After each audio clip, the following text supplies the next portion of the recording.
Hari ini seramai 2020 pengguna air di negeri Selangor telah memfailkan saman tuntutan di Mahkamah Tinggi Shah Alam terhadap pertama, Kerajaan Negeri Selangor, kedua, Menteri Besar Selangor dan ketiga, Syarikat Bekalan Air Selangor Sdn Bhd bagi mendapatkan tuntutan subsidi air di bawah skim air percuma yang dijanjikan dalam manifesto Pakatan Rakyat pada pilihan raya umum yang lalu.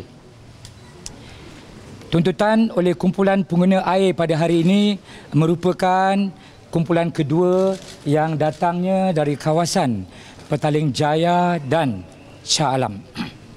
Plaintif adalah pengguna meter pukal dan manifesto Pakatan Rakyat tersebut menjanjikan bekalan air kegunaan domestik sebanyak 20 meter padu pertama setiap bulan tanpa menyatakan syarat bahawa pengguna air mesti menggunakan meter individu. Syabas yang 30% sahamnya dimiliki Kerajaan Negeri Selangor seharusnya telah menukar meter plaintif daripada meter pukal kepada meter individu, memandangkan Kerajaan Negeri Selangor telah mengarahkan program penukaran meter individu.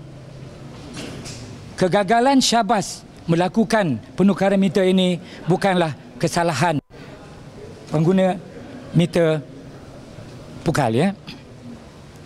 Plaintif yang membuat tuntutan pada hari ini sangat kecewa dengan kenyataan Tan Sri Abdul Khalid Ibrahim, Menteri Besar Selangor, bahawa janji-janji dalam manifesto Pakatan Rakyat bukan satu perjanjian.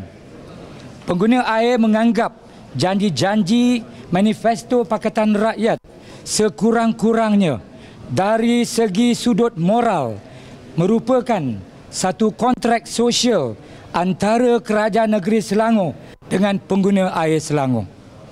Saman tuntutan plaintif di Mahkamah Tinggi Shah Alam adalah usaha terakhir plaintif bagi mendapatkan keadilan dan pembelaan dari sistem kehakiman negara. Memandangkan Kerajaan Negeri Selangor telah pun membuat kenyataan dan memutuskan untuk tidak melayan tuntutan hak skim air percuma daripada pengguna meter pukal dari negeri Selangor.